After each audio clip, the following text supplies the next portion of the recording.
Et oui, on est au milieu des Magnolias, les amis. On est à Lévignac de Guyenne, on est à la limite entre la Gironde et le Lot-et-Garonne, mais on est bien en Lot-et-Garonne et on est venu aujourd'hui participer à la journée printanière organisée par la mairie de Lévignac. On va à la rencontre bien sûr des Lévignacaises et Lévignacais pour parler de ce beau village de 700 habitants avec, vous allez voir, un village très très actif. Suivez-nous sur Sud-Ouest, nouvel épisode à Lévignac de Guyenne.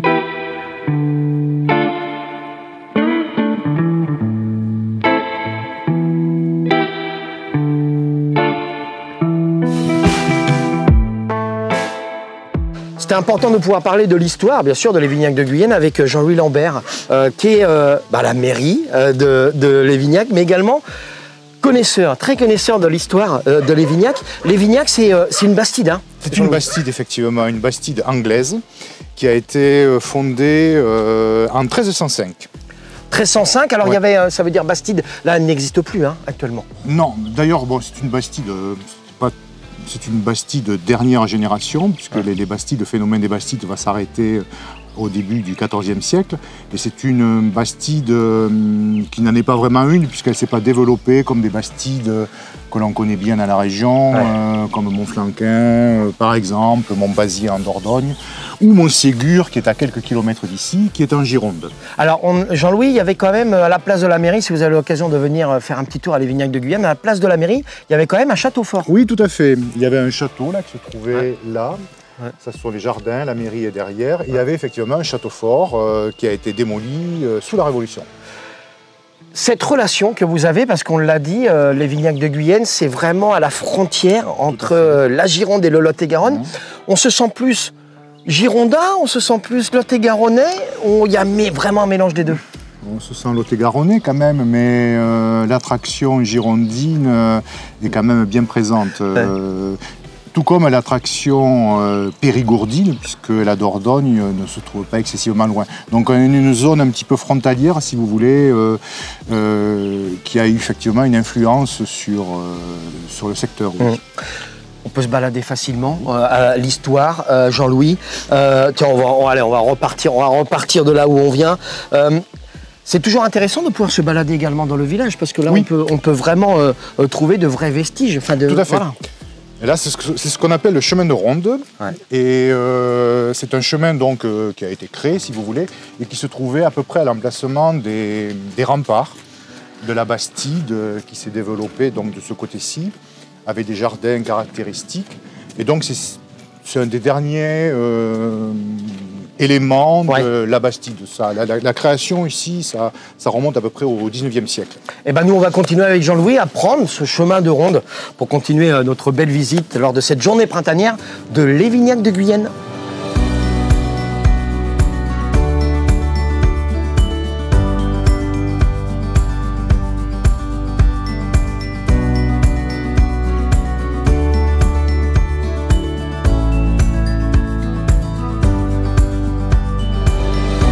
On ne pouvait pas venir à Lévignac de Guyenne sans parler avec monsieur le maire, le premier édile du village. Bonjour, Jean-Paul. Bonjour, merci d'être là. Merci de nous accueillir ici à la famille Berry, 5e génération d'agriculteurs, de cultivateurs. Et le maire depuis 23 ans de ce beau village de Lévignac de Guyenne. Moi, je voulais tout d'abord savoir, monsieur le maire, cette évolution de village, vous avez toujours vécu ici depuis jusqu'à 2024. Quelle est cette évolution, cette belle évolution de Lévignac ? Ah, cette belle évolution. Disons que ce sont seulement 3 maires qui se sont succédés depuis la Libération.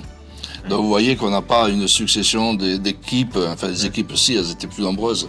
Une fidélité au niveau voilà, une fidélité du maître des lieux. Voilà, des administrés, je dirais, donc à ces 3 maires depuis la Libération, comme je viens de le dire. Alors il y a eu un axe qui a été, je me plais à le dire, qui a été soutenu par les 3 maires qui se sont succédés. En 1960, Paul a créé l'école moderne.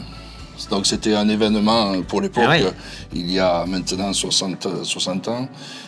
Et puis le second maire, en 1980, Jean-Paul, a créé et a accueilli les maternelles et a créé le restaurant scolaire.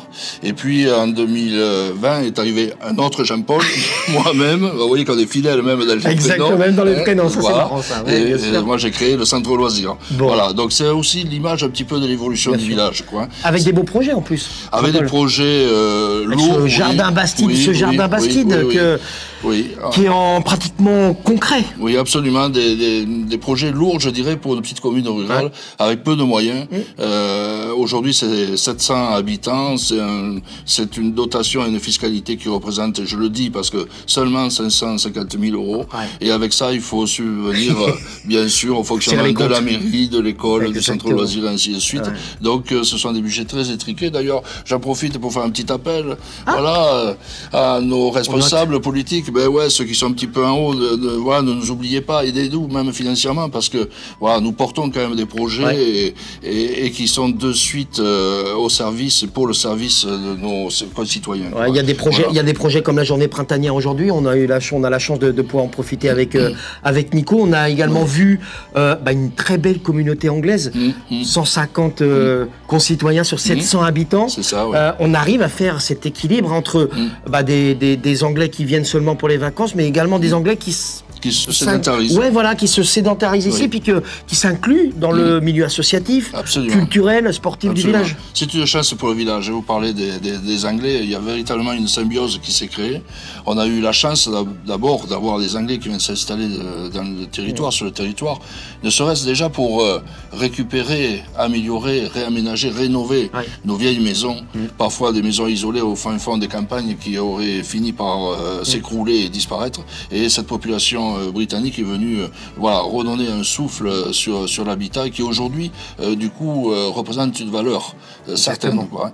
Et ensuite heureux qu'il se soit inclus dans nos différentes associations. Alors association, j'ai la chance aussi, c'est un maire qui est très entouré, voilà, j'ai la chance donc d'avoir un grand nombre de bénévoles. Alors avec les temps qui courent, je m'en félicite autant plus, parce que bénévolat c'est très compliqué, mais enfin nous avons une vingtaine d'associations sur le petit village de Lévignac, et ça nous permet d'avoir des animations quasiment tous les week-ends. Et nous on va aller en profiter de cette animation, au moins de la journée printanière. On aura sûrement l'occasion de revenir vous voir, monsieur le maire. Merci beaucoup pour l'accueil, et puis à très très vite à Lévignac de Guyenne. Merci. Merci à vous. Merci à vous.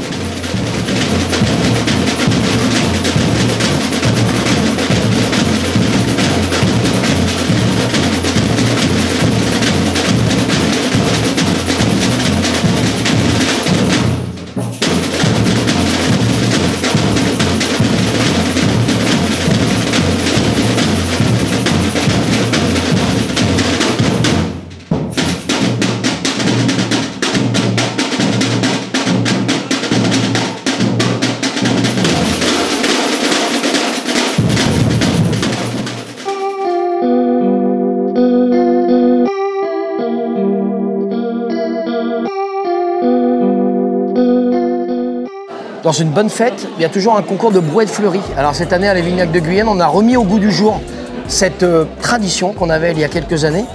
Et c'est pour tous les âges. Exemple avec Mathéo. Salut Mathéo. Salut. T'as quel âge? 11 ans. 11 ans. Explique-nous ce que tu as fait avec cette brouette. Comment tu l'as composée? On l'a composée, qu'on est allé chercher... on voulait pas la simplicité, on voulait compliquer les choses. Donc on est allé chercher des objets pour... la composer, mieux la composer. Et après, on voulait un peu prendre des couleurs, des fleurs, un peu tout. C'est pour ça qu'on a pris par exemple des tournesols, des pompons. Et pour qu'il y ait du rouge, du jaune, du orange et tout ça. C'est la première fois que tu fais ça? Oui, c'est la première fois. Je l'ai fait en famille. Tu l'as pas fait tout seul? Non, et ma mère et mon père aussi. Voilà, il y avait toute la famille. Bon, le concours, tu penses gagner avec cette boîte? Oui, je pense. T'es confiant? Oui, je suis confiant. Bon, ça te permet d'avoir d'autres idées peut-être pour l'année prochaine si le concours continue? Ouais. T'as déjà des idées? Pas encore, mais je pense que je vais en avoir. Ça va venir. Bon, Mathéo, on aura le résultat dans quelques minutes. Donc on saura le résultat du concours. Félicitations. Merci. Bravo. Voilà, Mathéo, la brouette fleurie sur ce sud-ouest. C'est lui qui l'a fait. Merci. On continue nous, mais on va passer de l'autre côté. On va parler de miel là. Et on est avec Sébastien. Alors Sébastien, c'est un nouveau habitant de Lévignac qui est autour. Je prends le micro, hein. Je fais comme à la maison. Hein. Ah bah ouais, Mathéo s'est barré avec le micro. Bah oui, il va venir. On va faire le marais, mais il y a un voleur. Et il a volé le micro. C'est dingue. Merci Mathéo. Je le fais en direct. Allez. Je le fais en direct. Voilà, comme ça. Voilà, hop, je le fais comme ça et comme ça. Les amis, du miel. Il va nous expliquer un petit peu parce que ça fait pas très longtemps que tu es ici. Ça fait combien de temps? Alors je suis à Marmande depuis 1 an. Ouais. Et avant j'habitais sur Bordeaux. Et puis, donc avec les abeilles sur Bordeaux? Alors avec les abeilles sur Pauillac, dans le Médoc. D'accord. Ouais. Et nouveau marmandais depuis juillet de l'année dernière. D'accord. Et donc petit à petit, on commence à faire la production dans le coin. T'as combien de ruches? Une centaine.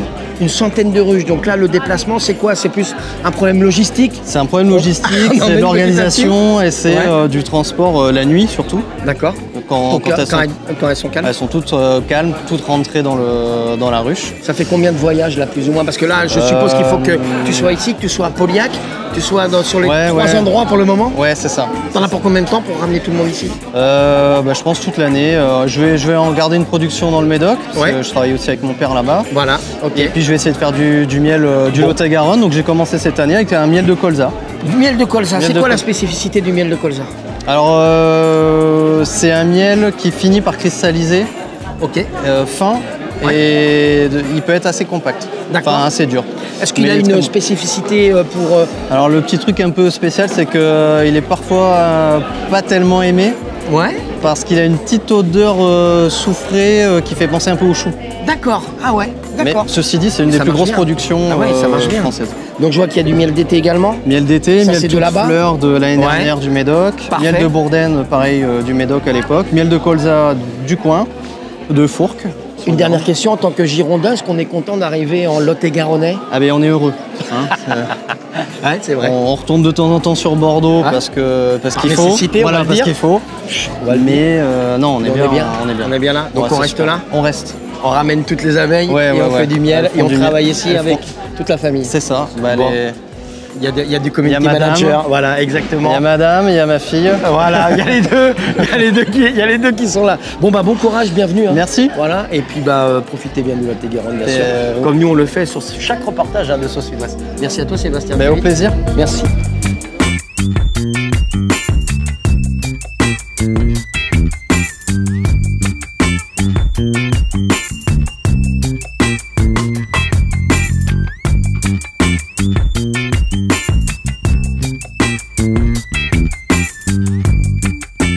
On parlait de patrimoine et d'histoire, Jean-Louis, mais on parle également de la résistance sur la municipalité de Lévignac de Guyenne. Oui. Et notamment cette avenue, là, on est en train d'y arriver avec toi, l'avenue Juliette Bouet. Oui, tout à fait. Juliette Bouet, c'était une résistante, une jeune résistante qui était originaire de la commune, qui travaillait chez des parents qui s'appelaient la famille Ossard. Ouais.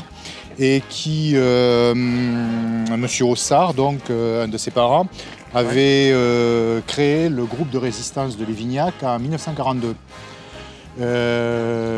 Donc son rôle, c'était de cacher des réfractaires au service du travail obligatoire, de cacher des armes parachutées par les Britanniques et de mener des actions diverses et variées de sabotage dans le secteur.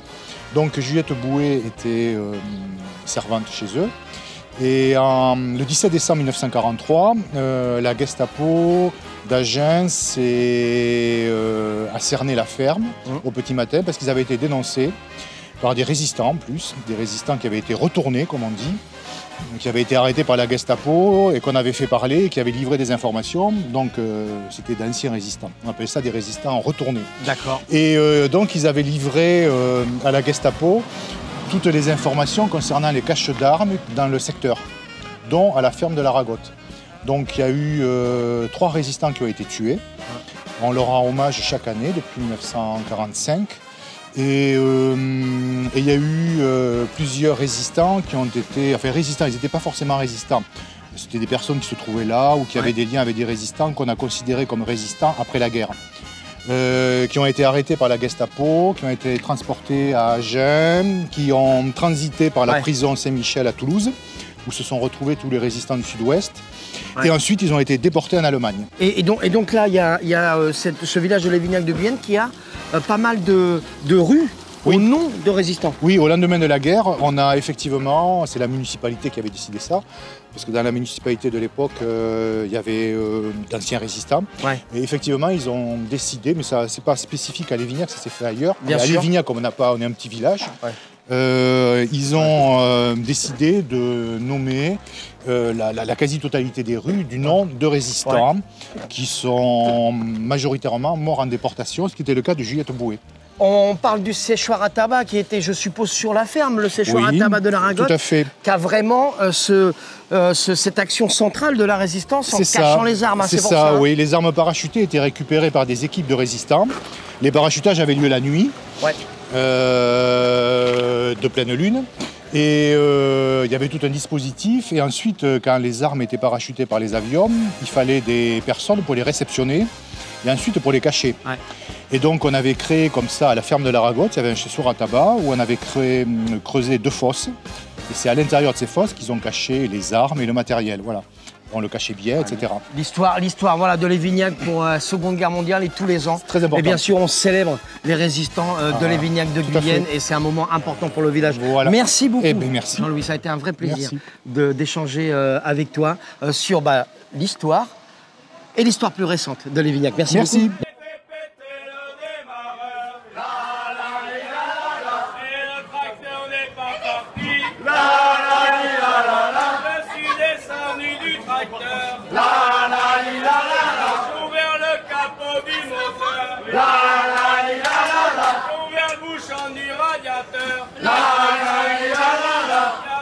Fallait pas qu'il y ait le feu autrefois. Fallait pas qu'il y ait le feu quand il devait sortir le tracteur pour aller éteindre l'incendie. Fallait pas être pressé. Alors, en un premier temps,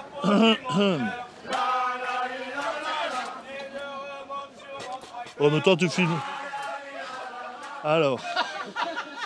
On peut voir de derrière, mais autrement on est bien. Allez, mets un bonbon. Un petit bonbon. Voilà. Alors ça à la compression, ça s'enflamme et ça aide à démarrer le tracteur. Alors, ça se visse au bout de la culasse. Voilà. Il y a l'injecteur ici. C'est un diesel. Voilà. Et après, démarreur électrique à l'huile de coude. Il y a quelqu'un qui a mis une vitesse, c'est pas bon. On prend la manivelle. Et là, c'est là que ça se corse. Attention, attention. On décompresse. On est parti. On décompresse ici, un décompresseur. Et là, allez de bon cœur.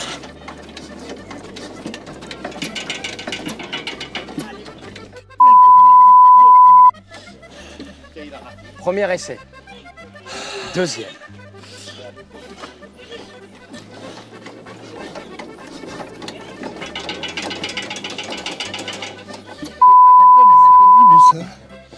Ah, parce qu'il y a du vieux gasoil dedans. Ah oui. Non. Non, t'as bien. Non, il y a Jean-Pierre qui est là, il est bien là.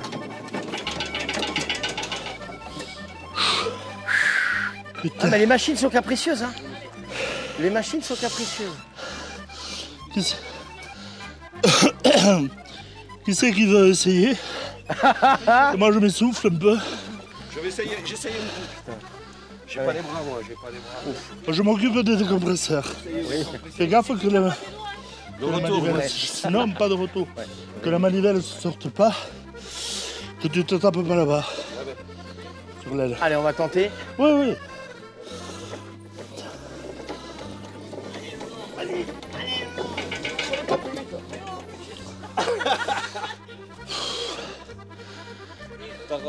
Eric, allez. Aurélie Baudret. C'est un coup. Ouais, Eric, non. Aurélie Baudret. Après, on va y arriver, hein, on a tout l'après-midi. Hein. Non. Fais gaffe à l'aile. Ouais. Le gagnant du jour. Le champion de la manivelle. Le champion de la manivelle. On l'a. La manivelle d'or.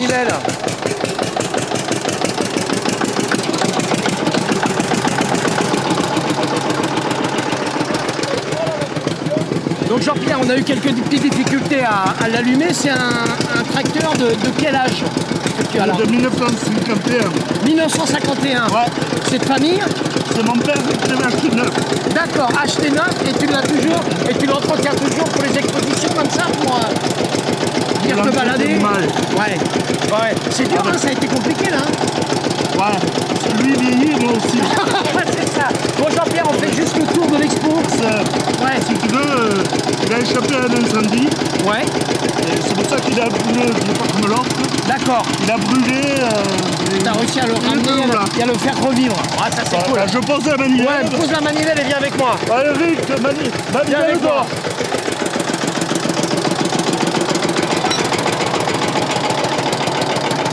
Allez, viens avec moi. Viens avec moi parce que tu m'as expliqué un petit peu ce que tu as. Tu fais pas faire le tour du village?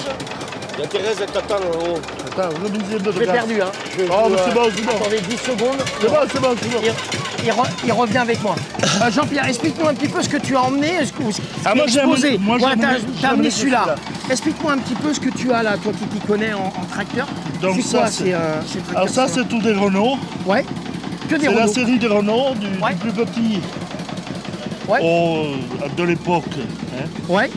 Tous des diesels, a priori, oui. Je vois des sociétés là qui sont marquées ici de Ribérac en Dordogne. Alors celui-là, c'est un tracteur qui a été vendu par l'Arrivée, qui était garagiste à Lévignac. Juste là, ok, juste super. Là. Ouais, donc, et ceux-là, c'est des tracteurs qui ont été rachetés. D'accord. Voilà. Donc là, vous baladez souvent pour venir en exposition? Oui, aller, comme ça, dans les fêtes, comme ça, de village. On expose des vieux tracteurs. Aujourd'hui, on devait en avoir 4 ou 5 de plus. D'accord. Mais toujours en activité, Jean-Pierre, agriculteur? Oui. En quoi? Céréales. Céréales? Entreprise de travaux agricoles. Là, quand on voit ces machines-là, ça évolue maintenant. Là, on a des machines qui sont électroniques. On va pas dire que ça travaille tout seul parce qu'il faut quand même un D'ailleurs, conducteur. on voit des jeunes aujourd'hui, ils savent plus conduire des tracteurs. Ils ont des trucs, il y a des boutons partout, on n'y connaît rien, on ne comprend plus rien, mais eux... Bon, tu connais bien les Vignac de Guyenne, t'es d'ici? Je ne suis pas né, mais bon... T'es pas loin? Je suis depuis l'âge de 5 ans. 5 ans. Ces fêtes-là, comme aujourd'hui, la journée printanière, de pouvoir se rencontrer, d'échanger, on t'a vu à table tranquillement, sous la halle, c'est les moments, de convivialité, c'est vraiment sympa. Ça ramène tout le village ensemble. Bien sûr. Bon, bah écoute, merci beaucoup, hein. Ça a été sympa, un peu dur, hein. Un peu dur. Je t'ai fait travailler un petit peu, Jean-Pierre. Je me souffle facilement. Non, mais après, voilà. tu vois, on a amené un peu plus conséquent. Exactement. Le John Deere. Je sais pas de quelle époque il est celui-là. Eric, on commence à prendre de l'âge. Eric, on va voir. Quel âge il a celui-là? Quel âge? Combien? 76, c'est mon âge. 1976. Voilà, on a un John Deere qui est également là. On a les chauffeurs de tracteurs qui sont là. Merci messieurs et puis bon courage pour la suite. Allez, on est parti avec Jean-Pierre, on se retrouve pour la suite des printanières. C'est la journée printanière, c'est ici, à Lévignac-sur-Guyenne. Je ne sais pas si je vais revenir par contre, on va voir.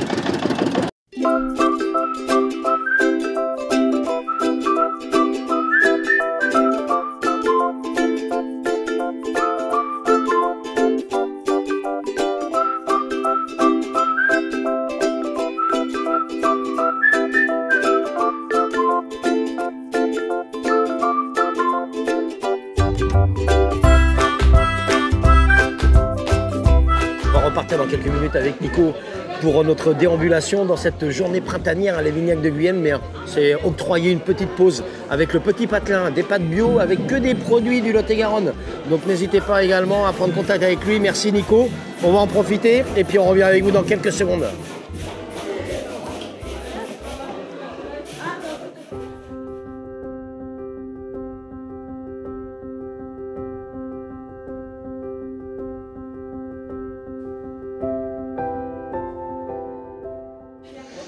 Lévignac de Guyenne, alors il n'y a pas que la fête et la journée printanière, il y a une grande journée aujourd'hui, mais toute l'année, c'est la Bourse aux Vêtements et c'est avec l'association de la Bourse aux Vêtements à Lévignac. On est avec Anne et Martine. Je ne me suis pas trompé? Non, ça va. Bon, l'objectif et le fonctionnement de l'association La Bourse aux Vêtements à l'année. À l'année, ce sont des personnes anonymes qui nous donnent des vêtements, des chaussures, des rideaux, un peu tout le linge de maison, des jouets, des choses comme ça, que nous rangeons, nous, les bénévoles, les mamies, entièrement bénévoles. C'est une association. Ce sont quand même des mamies. Enfin, il n'y a pas que des mamies, c'est vrai, il y a les mamans. Oh là là, oui. On va faire des attention. jeunes, quelquefois des lycéens qui viennent nous aider parce qu'ils sont conscients que le recyclage est important. Et donc, c'est une association à but non lucratif. Et les ventes tous les 2 mois se font au bénéfice des associations du village. Voilà. C'est-à-dire qu'on finance des associations qui nous doivent 30 heures de travail par an, ce qui n'est pas grand-chose, sachant qu'on est ouvert tous les samedis matins pour trier. Alors on trie le linge qui nous semble bon à la vente, aussi bien pour les enfants, les bébés, ce genre-là. Et tout ce qui n'est pas vendable, troué, déchiré, trop en mauvais état, il part à une association qui s'appelle La Tresse. Et ce linge est trié par des personnes handicapées qui trient les cotons, les polyesters, et ça repart dans l'isolation des maisons. Anne, il y a une spécificité pour la bourse aux vêtements. Ce sont des vêtements qui sont revendus à tout petit prix après. Voilà, exactement. Donc tous les vêtements que nous avons triés et qui nous paraissent en bon état pour être vendus sont en effet vendus à des prix très modiques. Alors on le disait, il y a des moments un peu importants pour les associations, pour vendre des vêtements, mais ensuite vous êtes ouvert aussi pour vous, pour le financement de l'association. Voilà. Aujourd'hui, par exemple, le jour de la journée printanière, on est ouvert non-stop et c'est pour le financement de notre propre association pour acheter les portants, les cintres. Dites-nous, à la semaine, combien de poches de vêtements vous récupérez? On récupère entre 20 et 30 sacs, ça dépend des semaines. Ça fait combien de vêtements à peu près, vous le savez? À peu près? En tout, ici, oui, on a... Alors vous avez combien de vêtements, mais par semaine, vous récupérez combien de vêtements?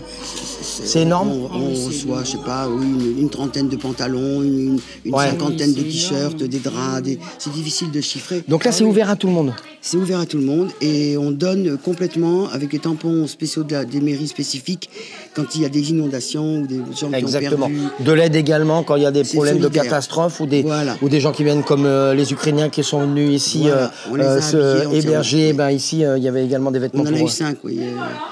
Bon, donc vous êtes combien de bénévoles là actuellement? On est une douzaine. Une douzaine? Ouais, une douzaine. Une douzaine de bénévoles. Oui.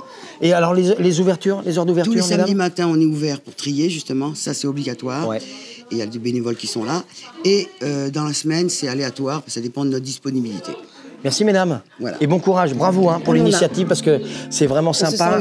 On connaît des systèmes de recyclage de vêtements, mais là en plus avec une vente à petit prix et pour les associations aussi à certains moments de l'année. Bravo. On s'entend bien, on a une bonne équipe. Ouais, on le voit, ça se sent, ça se sent qu'il y a une bonne ambiance. Merci beaucoup, merci beaucoup à vous. Merci à vous.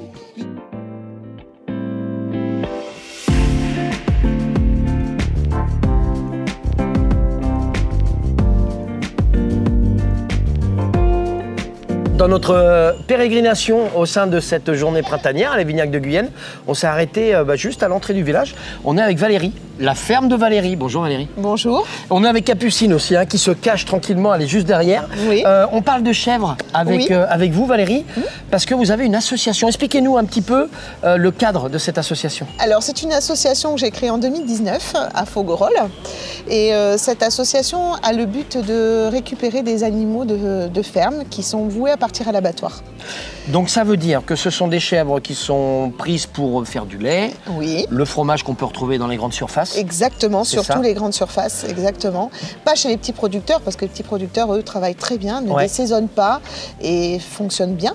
Voilà, tandis que dans les grosses entreprises, on va dire, on ne peut pas citer de marque, bien sûr, où les animaux ont une espérance de vie qui est quand même très limitée. Donc là, vous cherchez une prise de conscience également, ces visites-là, c'est faites comme ici à Lévignac. Exactement. C'est ça. Voilà, prise de conscience à la fois et à la fois aussi l'aspect aussi un petit peu financier puisque je fais des animations pour aider mon association à vivre et surtout à nourrir tous ces animaux et toutes ces petites chèvres. Vous avez combien de chèvres là actuellement? Actuellement, on tourne à peu près à 55 chèvres et on est à peu près 60 brebis. Comment on les récupère?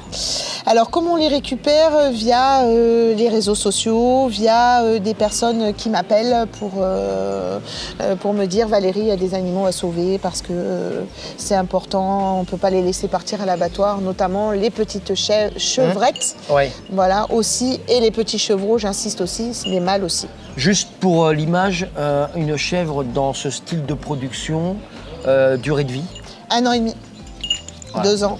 Voilà. Pas besoin de dire beaucoup plus. Voilà. On mettra les coordonnées bien sûr de la ferme de Valérie puisque c'est une cause très louable de pouvoir sauver des chèvres. Ce que je voudrais dire quand même préciser, c'est que c'est un sanctuaire, non pas un refuge. Exactement, il n'y a pas d'adoption. Il n'y a pas d'adoption, donc tous ceux qui restent à la ferme en fait restent jusqu'à la fin de leur vie chez moi. On va rester avec Capucine et puis avec Valérie. On mettra bien sûr toutes les coordonnées de Valérie pour pouvoir l'aider. Et puis si vous êtes intéressé, il n'y aura pas de souci. Oui. Merci beaucoup. Merci beaucoup. À très vite. À très Merci. Vite.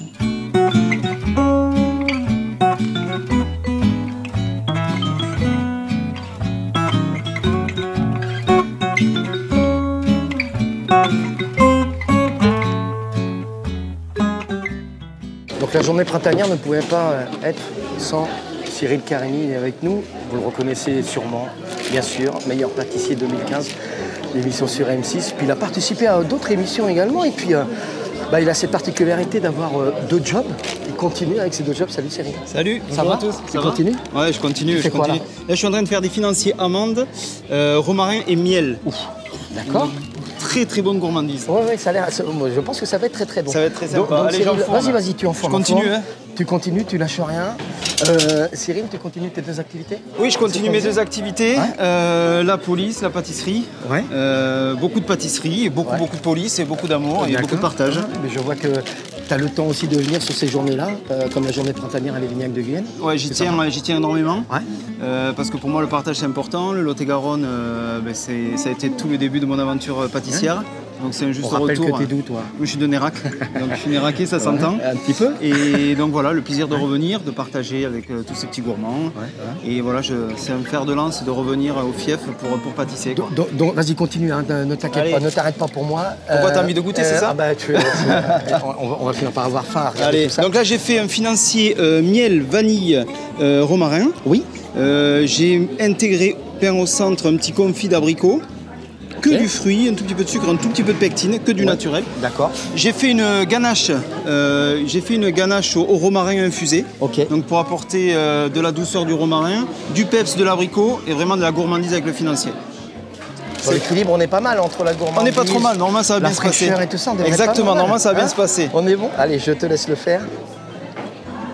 Juste rappeler aux personnes, Cyril, que tu es là ici à Lévignac, mais tu es aussi souvent sur des événements, mais tu organises également des ateliers. Hein, exactement, je donne des ateliers à Canéjan, en Gironde. J'ai un labo. Chez la société CPVD Foulon, c'est un fournisseur de vanille, levure, etc. D'accord. Donc on donne des ateliers gratuits qui sont autofinancés par mon sponsor CPVD. Super. Donc j'accueille entre 5 et 6 personnes maximum. Et je peux prendre contact avec toi, Cyril, pour ça. Alors sur les réseaux, Facebook, Cyril le meilleur pâtissier, Instagram, Cyril le meilleur pâtissier aussi. Parfait. C'est assez facile. Donc là, quand on aura fini ça, le gâteau est Quand j'ai fait ça, voilà, le gâteau est terminé. Il y a du monde, hein. Je veux dire, il y a du monde autour. Il y a du monde là, mais il y en a beaucoup au four. Donc ça devrait aller. On a de quoi faire, t'inquiète pas. Ils ont pris le ticket, hein, pour prendre le plus je finis, plus il se rapproche. Exactement. On va le laisser finir. Cyril. Ok. Heureux d'être là, bien sûr, à Lévignac de Guyenne, avec de nombreux visiteurs. Et dans quelques secondes, on va déguster, les amis. Allez, regardez. Ouais, on a envie de goûter, là. Hein. On le voit, là. Je suis désolé, il y a les premiers qui goûtent. Hein. Allez-y, faites-vous plaisir. Donc, financier, miel, amande, romarin, une ganache au romarin, infusion. Vas-y, Nico. Mon grand, prends-en. Vas-y, Nico. À toi de jouer. Tu arrives? Allez, vas-y. Merci, Nico. Faut tout mettre à la bouche.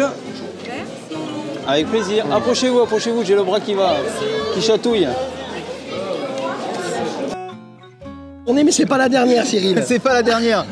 On continue là-dessus. Bon, on va laisser Cyril, bien sûr, avec tout. Tu vois, je n'arrête pas. Il y a tellement de gourmands. Il y en a encore au four. Il y en a encore au four. Où est-ce qu'on peut te retrouver après? L'important. On peut me retrouver dans 15 jours à Marmande, à la fête des fleurs et des saveurs. C'est quelle date? C'est du 17 et 18 mai. Allez, 17 et 18 mai à Marmande. 17 ou 18 ou 18 et 19, mais bon, voilà. Ouais. C'est à Marmande, 2 jours, toute la journée de gourmandise. Il y aura environ 1000 desserts sur 2 jours. Donc, et t'es accompagné là aussi, non? Je suis accompagné des fistons. J'aurai des garçons qui vont venir m'aider parce que j'ai besoin de main d'œuvre. Donc voilà, j'ai des petits passionnés qui me suivent. Et puis sur les réseaux sociaux, n'hésitez pas. Exactement, Cyril, le meilleur pâtissier. Merci les amis, merci surtout à Cyril. Hein. Ciao, ciao, merci, à bientôt.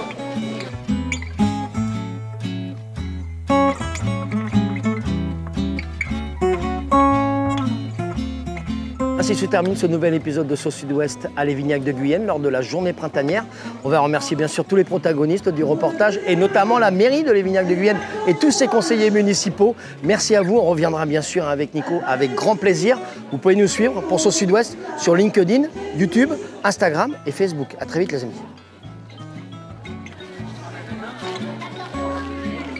Garonne et la Gironde et on est parti à la rencontre des Lénisiaquais, Lévignacaises. Oh, mais oui, oh là là là, mais qu'est-ce qu'il fait, monsieur? Qu'est-ce qu'il fait? Mais qu'est-ce que c'est que ça, hein? Mais c'est ça. On peut pas y arriver, hein. C'est compliqué, hein. Ouais, oui, c'est compliqué. Les techniciens, c'est plus que c'était le petit personnel. Ainsi se termine ce nouvel épisode de Sauce Sud-Ouest aujourd'hui à Lévignac de Guyenne. On va bien sûr remercier infiniment. Hop. Cours Nico! Cours! Allez, cours Nico! Allez! Allez! Allez! Allez, cours!